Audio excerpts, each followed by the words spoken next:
ধাপের সুপারিশ প্রাপ্ত।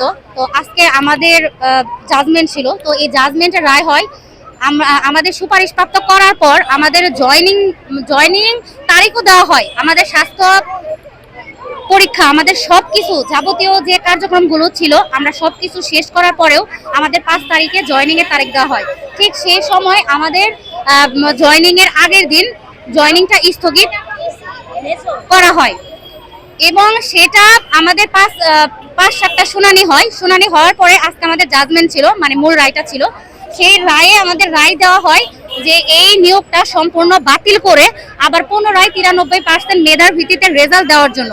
কিন্তু এখন আমাদের কথা হচ্ছে যে সুপারিশ প্রাপ্ত করার পরে স্বাস্থ্য পরীক্ষা যাবতীয় কার্যক্রম শেষ করার পরে সকল ডকুমেন্টস জমা দেওয়ার পরে এবং আমাদের অনেকের হাতে কিন্তু নিয়োগপত্রও চলে গিয়েছিল।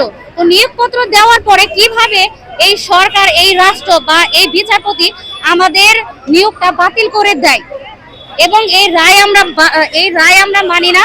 যেহেতু একটা সার্কুলারেই 3টা ধাপ হয়েছিল, প্রথম ধাপ এবং দ্বিতীয় ধাপ এখন চাকরি করে, তারা অলরেডি বেতন পাচ্ছে।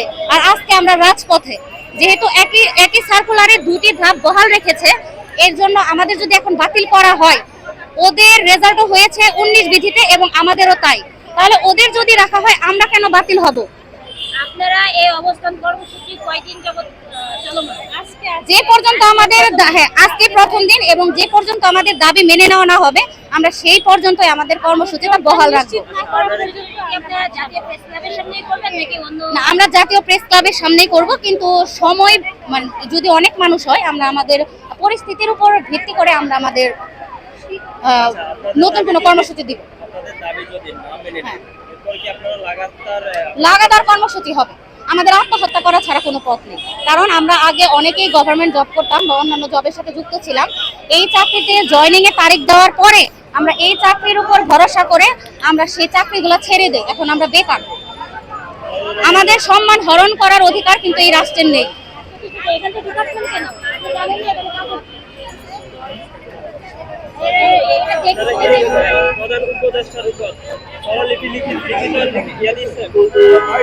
তারিখেও আমাদের একটা মানববন্ধন হয়। সেই মানববন্ধনে আমাদের উপদেষ্টা বিধান রঞ্জন রায় স্যার আমাদের আশ্বাস দেয় যে যেহেতু আপনাদের সুপারিশ প্রাপ্ত হয়ে গেছেন, আপনারা বহাল থাকছেন, এই 6531 অনেক কিছু হবে না, আপনারা বহাল থাকবেন এবং আপনারা এখন আমাদের লোক, আপনারা কেন রাজপথে থাকবেন?